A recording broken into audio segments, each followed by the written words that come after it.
All right. This week we're going to have a few different random topics. We've kind of wrapped up our space unit and we're moving on. I'm not totally sure what our next unit will be in class, but you can expect this next week or two.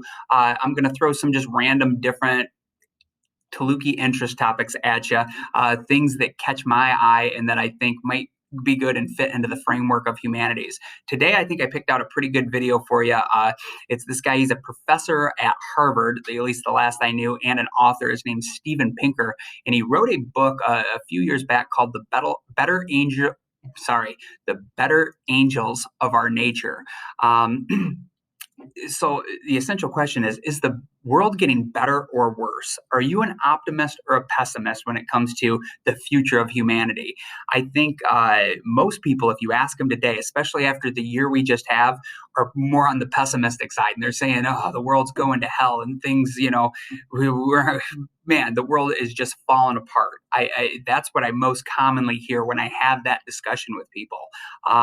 But something I want you to know and kind of be aware of. And I think if you think about it, this will kind of make sense. We as humans typically have a propensity to overweight negative information.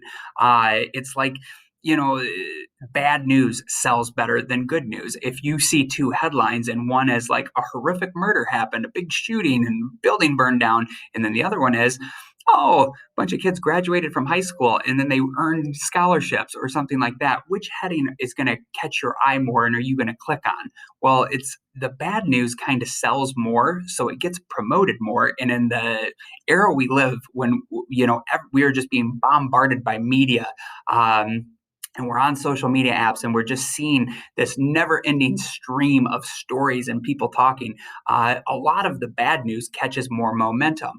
But if you stop and look at the data and what past predictions were and what the data has kind of borne out, you get kind of a different picture. So past predictions, what I'm talking about here, if you went back to when I was a kid or even a little bit before, a lot of people were saying, and these were legit predictions that people were freaking out about, that the global population is expanding too rapidly. There's too many people on planet Earth, and within 50 or 100 years, we are going to be overpopulated, and there's going to be mass famine and starvation, that we won't be able to feed 6, 7, 8 billion people. Right now, we're at about 7 billion people. And there was also predictions that crime rates, as the population blew up, crime rates were going to go through the roof. Poverty was going to go through the roof. People would be poorer than ever and destitute. Now, that all happened. Those predictions were very common back in the 1980s and 1970s. Really mainstream, serious people were predicting that, and most people were kind of buying into it. Now, let's fast forward to modern day, 2020, 2021, kind of in the era we're in now. What's happened? Has there been mass famine and people in higher rates of poverty? Actually, no, it's been the exact opposite. Global population has doubled in the last about 50 years. Okay, so that kind of sort of came true, but it wasn't the catastrophe and disaster that many predicted, such as more people were actually, if you look at percentage wise, far more people were malnourished and starving to death back 50 years ago than they are today. That actually, even if you go to the poorest continent on Earth, Africa, well, I guess Antarctica maybe wouldn't fit in, but nobody lives down there. Anyway, you go to Africa, very poor continent on average. However, today in 2021, there are actually more calories, calories you'd eat, available per person than at any other time in history, or recorded history at least. So that, even though the population has expanded rapidly and almost over doubled for Africa, there are less people actually starving to death. People are better nourished today than they were a generation or two ago. If you look at crime rates, those have actually plummeted. They've been on a steady decline for decades now.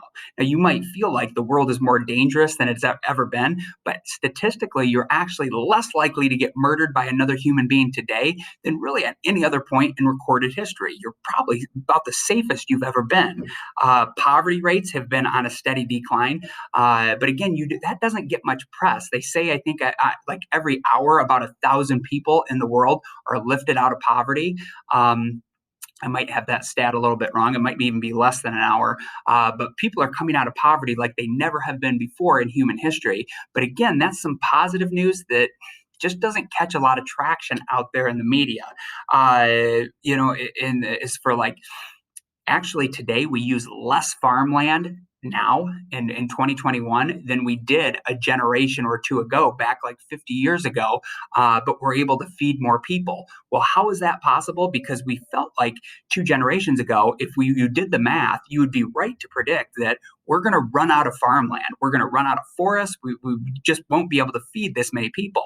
But the thing that threw a wrench into all of that, kind of for the better, was technology and innovation, that now farmers are able to grow things more efficiently, and we've designed better crops through crossbreeding and stuff that produce higher yields, so you're actually on less land able to feed more people.